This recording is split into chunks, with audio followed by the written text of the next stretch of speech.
went to Chris Nocky's barber, by the way. It's great to see you sitting there for 2 hours. I know how old you are. You don't have to pee?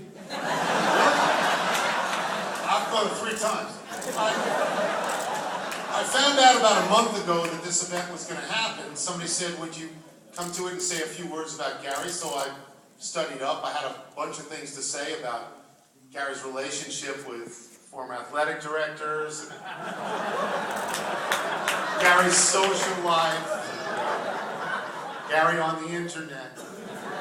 And I saw Gary tonight and he said, you know, Tony, it's not a roast. So what do you mean? He said it's not a roast. You can't say anything bad. Mike?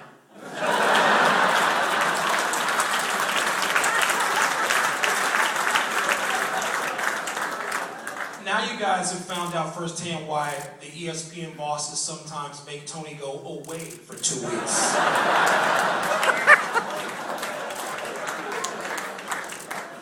I'm actually going to say something a little bit serious. I covered Gary's teams when he was at AU, and that included Chris Nocky, probably a senior point guard or shooting guard by then.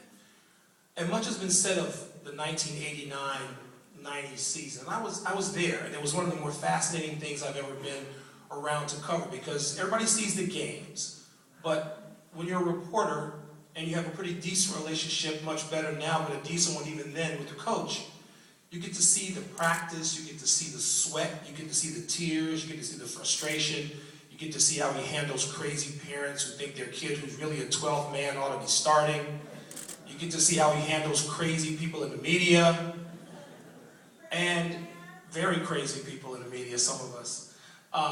And that was really something else. I don't know how many people could have been asked to come back to their alma mater and do what Gary Williams did. And everybody is supportive when a team is winning. I probably learned a lot from being around him after losing games. You know, we know Gary is crazy on the sideline and sweating through suits.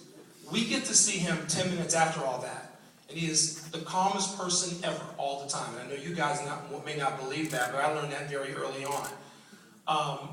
It has been an interesting thing to go around the country and cover college basketball.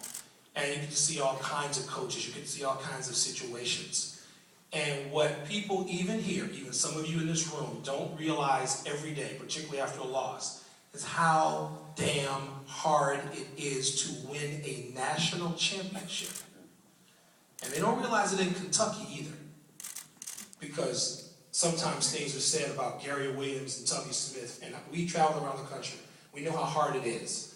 And so I hope there's a full appreciation, and tonight is a great place to kick it off, for how hard it is to win one time, to get to the Final Four one time. My alma mater is a BCS school that has never been to the Final Four. That is pathetic. Yeah, it probably is. So I'll let